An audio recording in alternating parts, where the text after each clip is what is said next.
Ok, alors salut à toi, bienvenue dans cette nouvelle vidéo. Aujourd'hui, on repart sur un tour de magie avec des cartes et un tour de mentalisme. C'est un tour de mentalisme qui va utiliser une technique que vous connaissez sûrement pas et c'est un tour qui peut être vraiment très puissant. On passe tout de suite à la démo. Ok, alors du coup pour la démo du tour, j'explique d'abord aux spectateurs qu'avant tout, il faut mélanger le jeu. Alors ce que je fais, c'est que bien évidemment, je mélange le jeu en face de lui. Voilà, je mélange bien le jeu, hein, vraiment. Et ce que je vais faire maintenant, c'est que je vais lui demander tout simplement de me dire un nombre parmi le nombre de cartes qu'il y a ici. Donc admettons que le spectateur me dise le nombre 12.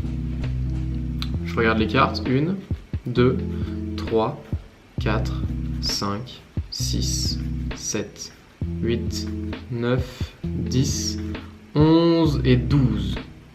Donc la 12e carte, cette carte là, la carte qui est juste ici, la 12e carte. Et est-ce que ça serait fou que je sois déjà au courant à l'avance que le spectateur allait choisir cette carte là, qui est une carte complètement aléatoire. En fait, si je demande au spectateur de regarder la carte, il va donc regarder cette carte là et on peut se rendre compte que c'est le 2 de carreau. Et si on regarde ce qu'il y a écrit juste sur ma main, 2 de carreau. Je savais déjà à l'avance que le spectateur allait choisir cette carte là. Ok, alors du coup comment on fait ce tour? Alors très simplement, je pense que vous en doutez, le 2 de carreau a été écrit sur ma main à l'avance, bien évidemment. Tout ce qu'il va falloir faire, c'est, si vous voulez faire l'effet de surprise, faire en sorte de cacher le 2 de carreau quand vous faites le tour.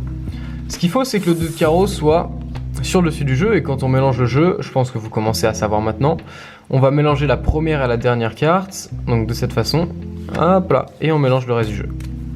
Ce qui fait que forcément, notre 2 de carreau reste sur le dessus du jeu.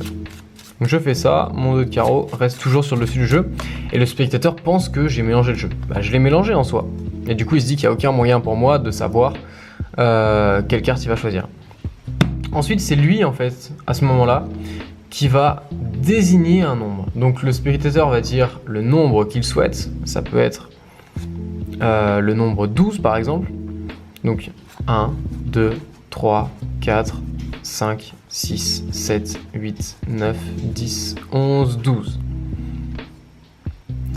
Et là, ce qui est très important, c'est que la carte qui est ici, ce n'est pas la carte que j'ai notée sur ma main, puisque mon 2 de carreau est ici.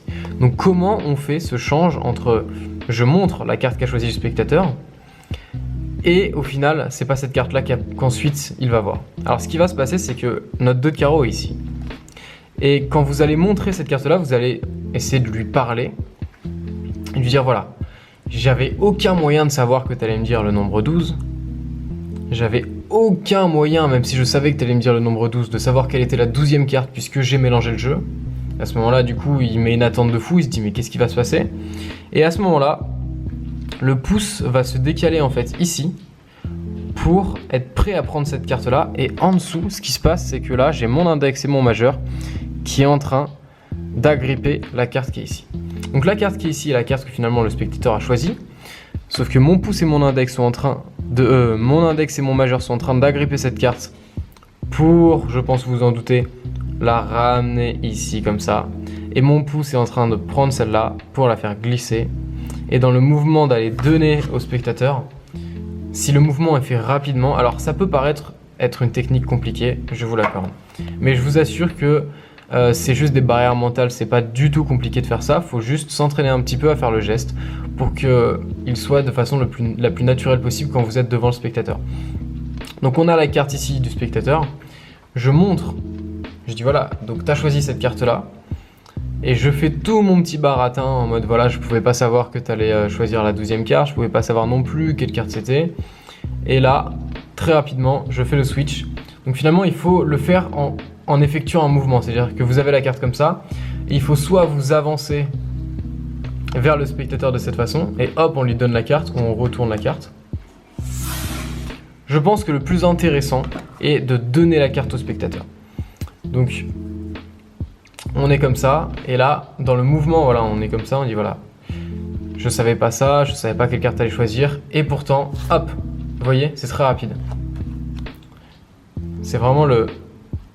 Je lui parle, et instantanément dans le mouvement de faire comme si je lui donnais, je fais glisser de cette façon, je suis comme ça, je fais glisser et finalement c'est la première carte qui était ici que je lui donne.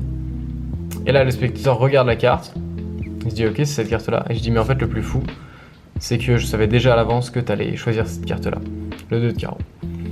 Voilà pour ce petit tour de mentalisme. Alors bien évidemment, ce genre de tour, il y a énormément de moyens de le faire différemment. Moi, je vous ai juste montré une nouvelle technique pour le faire. Si vous aimez un petit peu ce genre de tour de mentalisme, je pourrais vous montrer d'autres techniques pour ensuite construire vos propres tours de mentalisme. Et ça, je pense que ça peut être très intéressant. Vous pouvez toujours, comme d'habitude, recevoir 3 tours de magie qui sont très faciles à faire et qui sont très impressionnants. Le lien est dans la description. Vous rentrez votre email et pendant 3 jours, je vous envoie 3 tours de magie très faciles et très impressionnants. Et si vous avez aimé cette vidéo, vous pouvez, comme d'habitude, lâcher un petit like, commenter si vous avez des questions et vous abonner si ce n'est pas encore fait. Salut à toi!